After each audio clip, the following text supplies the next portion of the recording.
တော့တည့်ရလူတွေကလည်းတိပါတယ်ဘာလို့လဲဆိုတော့မန်လေးပွဲလောက်တာမန်လေးပွဲတစ်ခုတည်းလောက်တာလို့ပဲမမြက်ကတိထားပါဘောနော်မန်လေးပွဲမှာလွဲတာလဲမမြက်နဲ့ဆိုင်တော့မဆိုင်ဘူးဒါပေမဲ့မန်လေးပွဲမှာပြုံးနဲ့ crown လည်းပေးလိုက်တယ်ကွာဆိုတော့ဘာပဲနေနေလွဲဖို့ကိစ္စလည်းလာမပြောဘူးလွှဲဖို့လို့တကူတကကြီးစီစဉ်ပေးရမယ်ဆိုရင်တော့မှပဲဖိတ်စာလေးတော့မရောက်ဘူးကွာကိုကမန်လေးပွဲဆိုတော့ကိုညမကြီးတူတူပဲဒီနန်းလွှဲရမှာဆိုပြီးကိုကတော့ကြည်နေတာပေါ့နော်သူတော့မှပဲ crown လွှဲရတော့မှပြုံးလင်းပွဲကဘယ်သူမှလည်းမလုပ်ဘူးဆိုပြီးဒီတိုင်းလေးပဲကြည်နေမိရပါတော့ဆိုတော့အဲ့ပွဲမှာပြုံးလင်း crown ကိုပေးချလိုက်တာကွာဆိုတော့ဘာပဲနေမသိဘူးမြဲအထင်တော့ဖိတ်တင်တယ်လို့တော့ထင်တာပဲဆိုတော့ပွဲတက်ဖိတ်စားလေးတော့ဘယ်သူမှလည်းတစောင်းမှရောက်မလာဘူး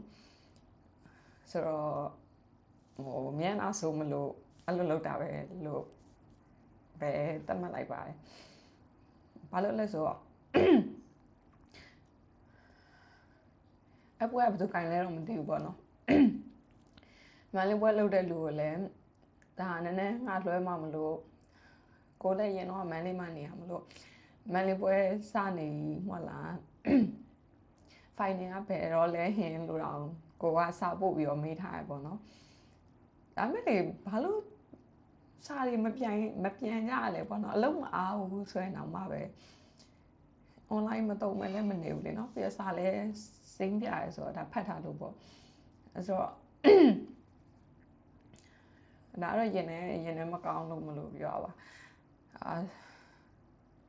တော့အနှစ်ချုပ်ကတော့ပွဲလောက်တာကိုအစားဆုံးကြီးစီစဉ်ခိုင်းတာလည်းမဟုတ်ဘူးစီစဉ်ပေးရလည်းမဟုတ်ဘူးမကောင်းတယ်လို့ဆိုပြီးတော့ဖိတ်စာလေးတစ်စောင်အောင်ရောက်မလာတော့စိတ်မကောင်းဖြစ်ရရပေါ့နော်ကိုကတော့ကိုညီမလေးတူတူကိုနဲ့တူတူတရက်ထဲမှာ crown ဆောင်ခဲ့ညီမလေးတော့ crown လွှဲရတော့မယ်ဆိုပြီးတော့ကိုကကြည့်နေတဲ့အချိန်ကြီးမှာအဲ့လိုကိုရိုင်း crown ဆောင်ခဲ့တဲ့how လဲ crown မျိုးကနေပြီးတော့ city crown ပြလိုက်တော့ပြုံးလင်း city crown ဆောင်သွားတဲ့ညီမလေးရော manly crown ဆောင်သွားတဲ့ညီမလေးရောအကောင်အဲ့ပွဲမှာတခြားလူတွေလည်းထပ်ပေးပါသေးတယ်တော့အကောင်လုံး congratulation ပါလို့ဒါမဲ့လို့နည်းနည်းစိတ်မကောင်းဖြစ်တာပေါ့နော်ဆိုတော့စာရတဲ့ချိန်မြည်ချင်တော့ဘူးဒါမဲ့လို့အမြဲတမ်းမသိဘူးအမြဲတမ်းကိုကခံရတဲ့ဘက်ကပဲဆိုတဲ့ဟာအရင်တိတိတတာဖြစ်လာတော့ဘာပဲနေကိုဖန်နေနဲ့စကားပြောပဲဆိုပြီးရောက်လာCity ပွဲပဲဖြစ်ဖြစ် final ပဲဖြစ်ဖြစ်ပေါ့နော်ဒါနောက်နှစ်ဆိုတာကိုနဲ့လည်းမဆိုင်တော့ဘူးလေနော်တနေ့မှတစ်ခါလေပြီးလို့ရှင်ဒါက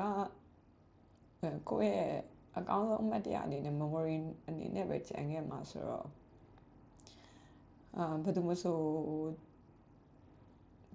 ဒီခိုက်တောင်တော့လုပ်ချင်ပါမယ်လေနော်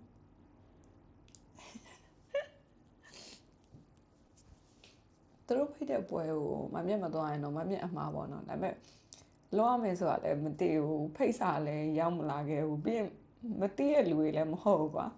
ဟိုပွဲမှာတွေ့ဒီပွဲမှာတွေ့နေ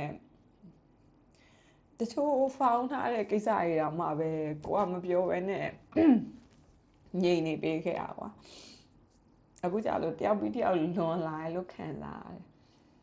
အဲ့လိုတော်အဆင်မပြေတဲ့ထဲမှာပါတယ်ဆိုတော့ကလေးနဲ့တော့မဆိုင်ပါဘူးကလေးကိုကောင်းတော့ congratulation ပါ